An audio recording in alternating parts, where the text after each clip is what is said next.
plus grand problème qu'on connaît au Burundi, en Afrique, c'est la malaria. Bien qu'aujourd'hui on puisse parler des nouveaux virus, le coronavirus, on ne doit pas oublier que la malaria, c'est la première cause de mortalité en Afrique. Et ici, au Burundi, ça peut tuer plus de 100 personnes par mois, sinon plus. Donc, et ça prend les personnes les plus vulnérables, c'est les enfants de moins de 5 ans, c'est les mamans enceintes, c'est les personnes âgées, mais c'est tous ceux qui ont une santé un peu vulnérable. Et on sait qu'en Afrique, la plupart sont des mal nourris, c'est la malnutrition, beaucoup de fatigue, beaucoup de stress, alors c'est ça qui cause maintenant la vulnérabilité au paludisme. C'est depuis 2010 que j'ai introduit au Burundi le projet de lutte contre le paludisme par les plantes. Et en 2014-2015, les premiers produits ont été sur le marché. Et en 2016, on a ouvertement, officiellement ouvert l'entreprise Kalile Product, parce qu'on a commencé comme une ONG. Et c'est alors que les produits phares de notre entreprise Kalile Product, c'est les produits anti-moustiques. Lotion anti-moustique à base de cater, c'est le produit numéro 1, accompagné de savon, parce que le savon est accessible.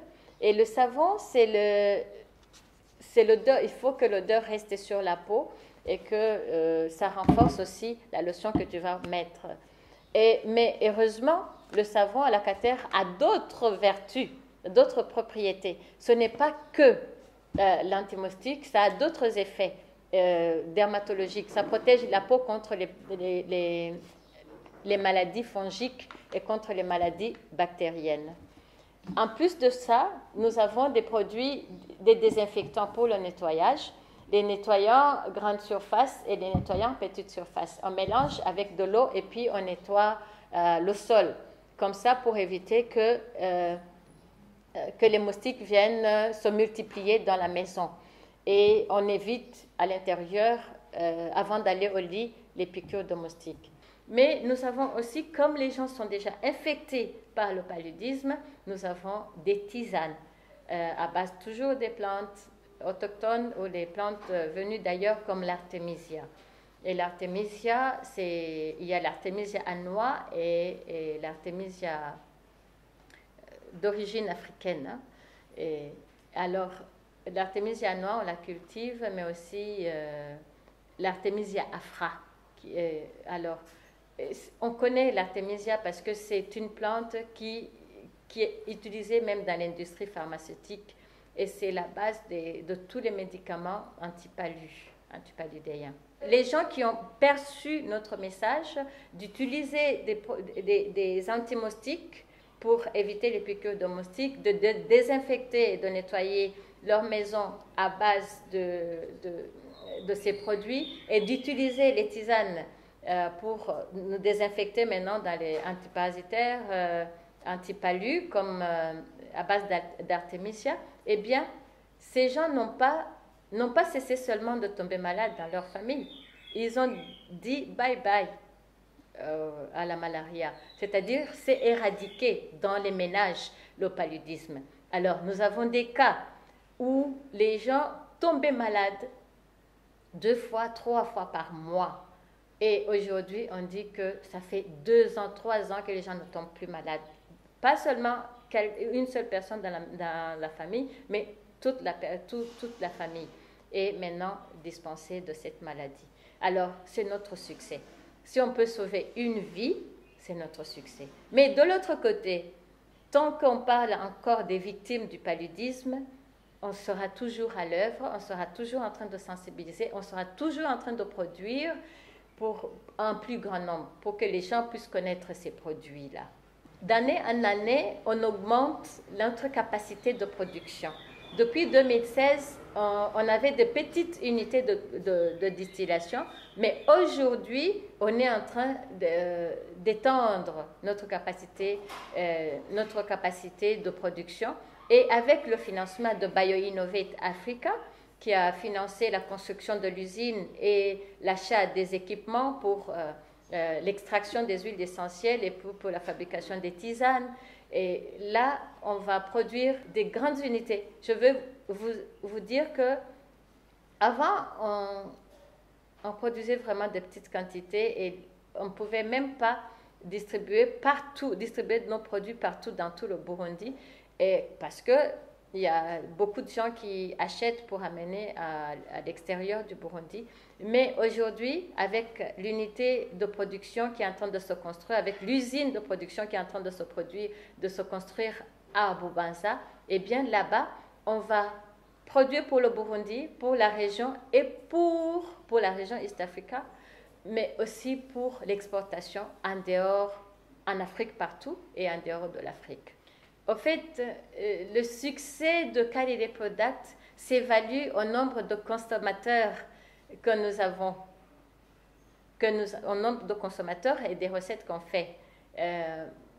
Alors, je dois vous dire qu'on a commencé en 2014-2015 avec 100 000 francs burundais de recettes par jour. Et aujourd'hui, on peut aller à 300 000, à 500 000, à 700 000 par jour de recettes.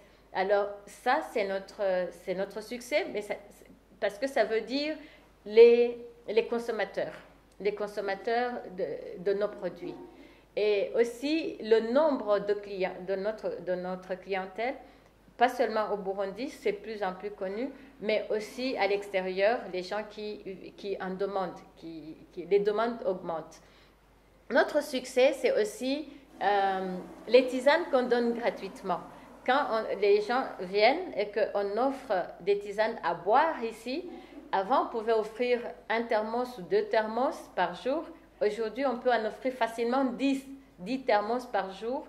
10 thermos avec x3, ça fait 30 à 50 litres par jour de tisane offerts à nos clients, à nos visiteurs. Ça, c'est notre succès parce que même dans les quartiers, on arrive à voir les produits Kalile Product. Quant à la production, franchement, je peux dire que on a une petite unité de distillation ici. Hein. On distille c'est une unité qui a 100 litres, la capacité de 100 litres.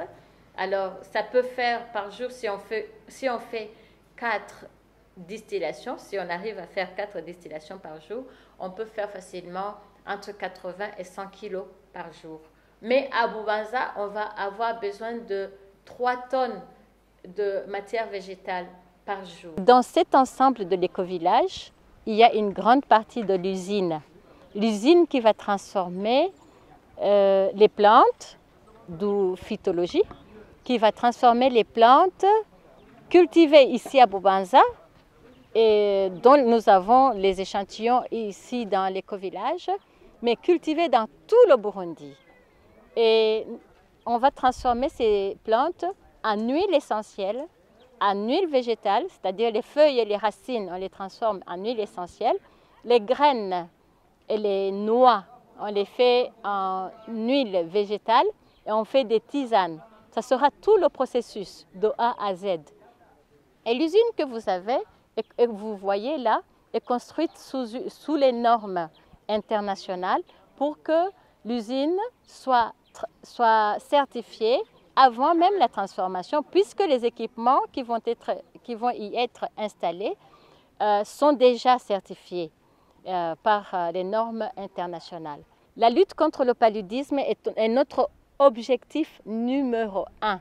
C'est l'objectif, c'est le projet qui a engendré tout le reste. Les autres, ce sont des accessoires. On a commencé avec 3 jusqu'à 6 produits de lutte contre le paludisme, mais maintenant on en est à 60 produits, y compris les cosmétiques, y compris toutes les tisanes comme complément alimentaire. Donc oui, pour la lutte contre le paludisme, il faut produire non seulement les antimoustiques, mais aussi les compléments alimentaires pour renforcer l'immunité mais aussi les désinfectants, les nettoyants. Il faut que tout le corps soit sain.